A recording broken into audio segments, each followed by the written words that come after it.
Alrighty, guys, welcome back. Earlier, we were discussing the Dallas Cowboys and how they are all in, but surprisingly quiet when it comes to the start of free agency. And now we're going to be talking about Wembanyama's path to the playoffs next season. But before we dive into that, I just wanted to remind you guys to like and follow the show.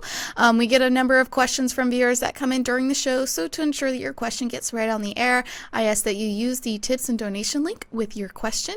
That link is GSMCPodcast.net. This puts your question at the top of the list so that I can see it, and it just really helps the show too. Yeah. I was just sending Faith a message. I'm like, I'm sleepy and I want snacks. Tate's like a toddler today. I totally am. People always ask, Tate, do you have kids? I'm the kid in the family. Old tater Just tot. let everyone know. That is hilarious. Okay. All right. Yes, Faith just called me tater tot. Did you hear that? Tater guys? tot. Yep. Old tater tot. I just have to. It's like a perfect nickname, tater tot. Everyone, I've been called every derivative of Tate there is.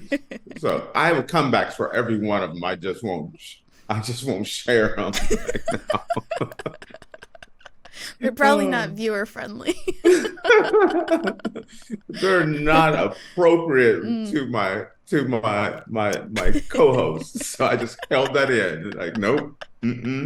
Gonna walk away. I feel that. I get puns with my name all the time. I've heard every pun in the book with the name Faith. And I'm just like, oh, so funny. You gotta have and then faith. Move on.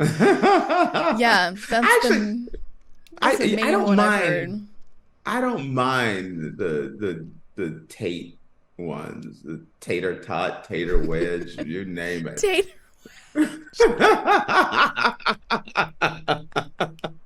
I like that one even better. Oh my gosh, tater wedge. I've had them all, so they don't faze me at all. Tater wedge. That's so funny.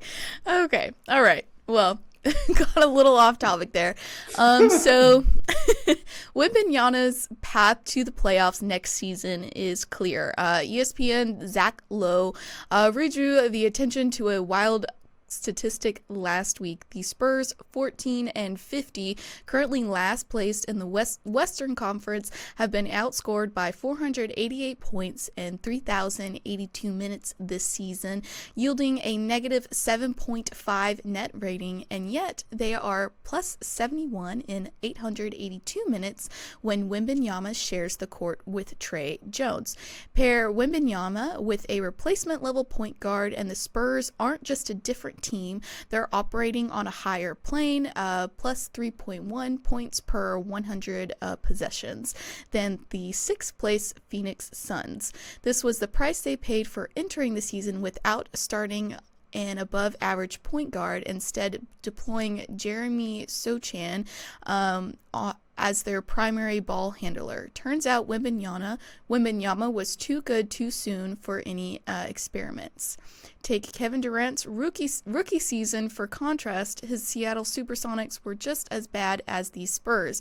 They were outscored by 495 points through the same number of games in 2007 and 8 for a negative 7.7 net rating. They paired Durant from the jump with 7-year veteran Earl Watson, a decent comparison to Jones, and the duo was worse together through 64 games, registering a negative 10.3 net rating. So yeah. Okay.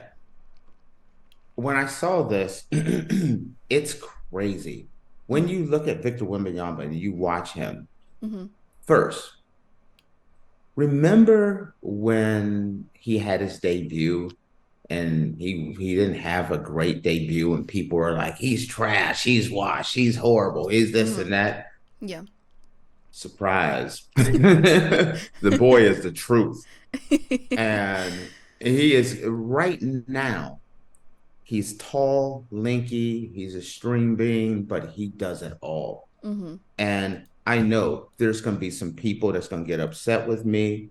Rudy Gobert, yada, yada, yada. I understand what y'all saying about Rudy Gobert. Victor Wembanyama is right now the best defensive player in the NBA. Right now. If you take everything out, if you had a chance right now, you're trying to better your defense, who would you rather get? Rudy Gobert, Victor Wembanyama. I'm taking Victor Wembanyama. The upside, he's only going to get better. He's not even used to the NBA game. This kid is going to be a future triple double, and his triple double is going to be in blocks. You know, he's consistently he's gonna score. He's gonna get blocks. He's gonna get assists. He's gonna get rebound. He's a potential quadruple double. That's how talented this kid is. I mean, he can come down the court handling the rock. He can pull up at three. You can put him down on in the block. This guy does not have a weakness anywhere on the court.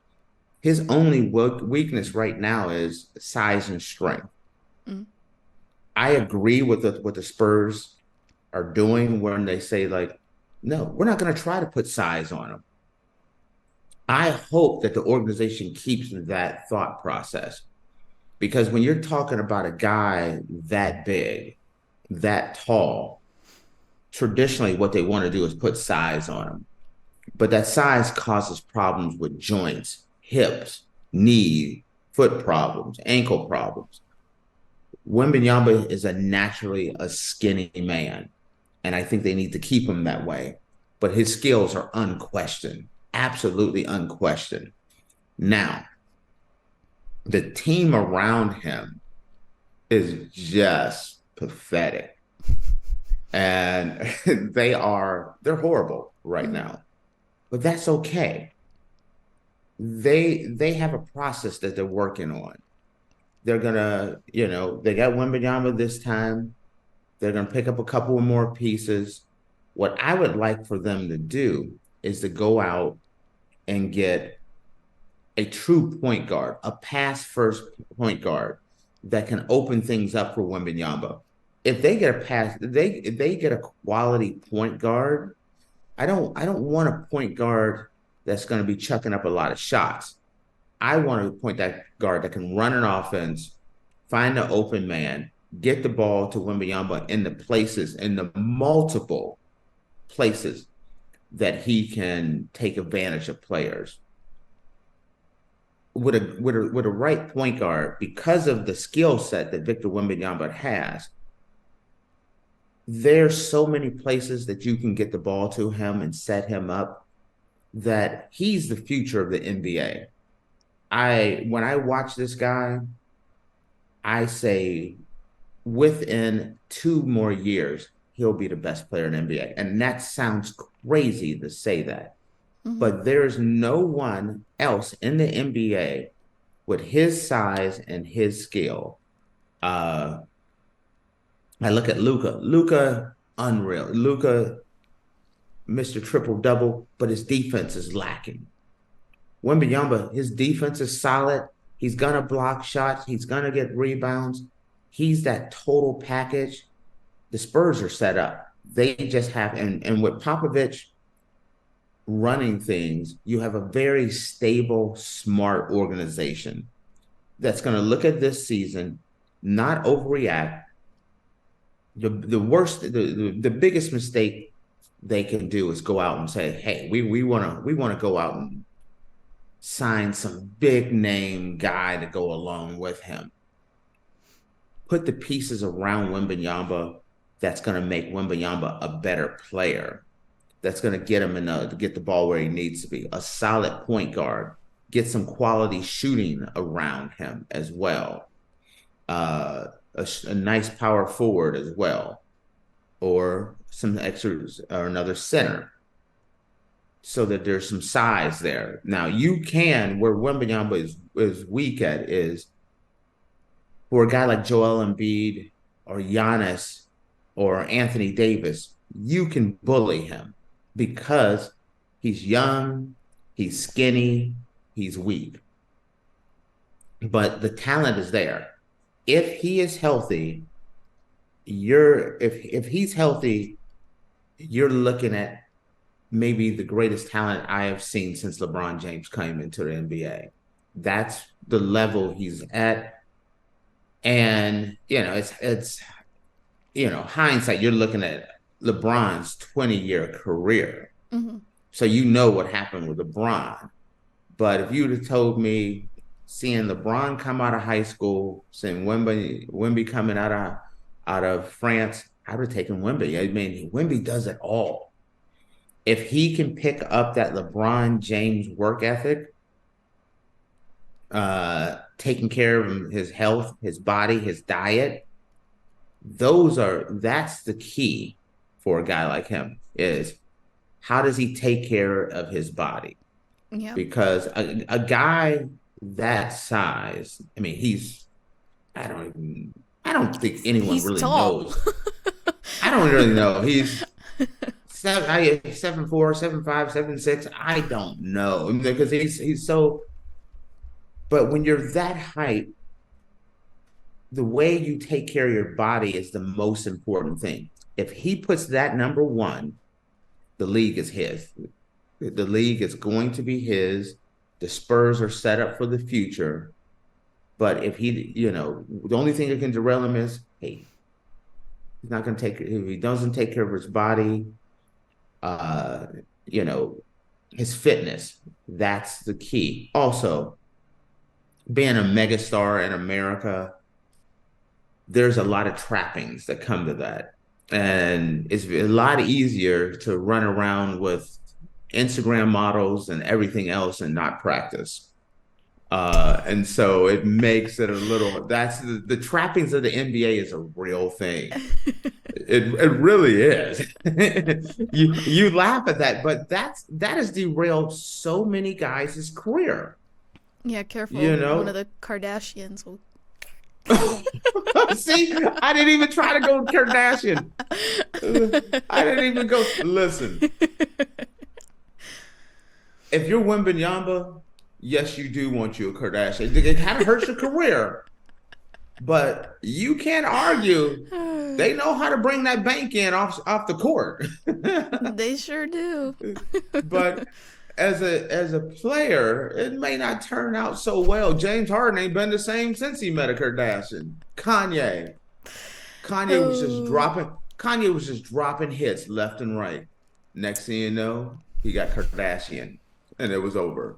That's a different topic for another day. Oh gosh, yeah. But if I'm Wemby, he has it. He has it all. I mean, he is the most complete player. And if you don't believe me, just step back, just hear my words, and then go and pull up his games and just watch his game. Mm-hmm. And remember, this is his first year in the league, and he's already the best defensive player in the league. And if you disagree with me, where do you rank him? 2, 3? Because you don't go any further than that. Mm-hmm. Let's say I'm absolutely out my mind.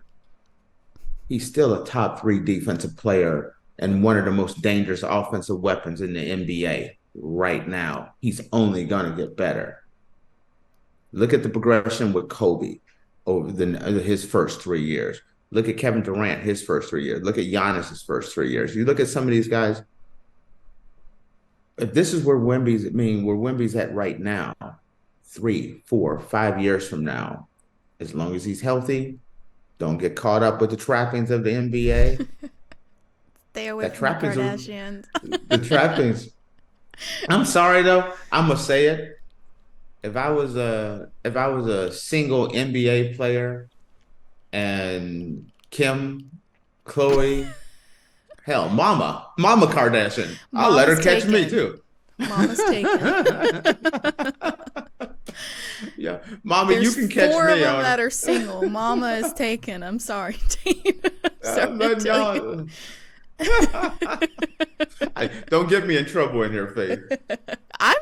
You said it. Don't try to you're trying to get me to make one of those Jerry Jones statements. I'm all in on Mama Kardashian. I feel she is the best out of all of them, in my opinion. But I love Chris. Mm-hmm. And Tate feels the same way. Oh gosh. We're gonna leave it at that. We're gonna roll on out. How about that Kanye West? No comment. All right, guys. Well, with that lovely statement, we're going to take a quick break, and when we come back, we're going to be talking about a double swiping the rewards card that led to free gas for months and then a felony theft charge. So stick around.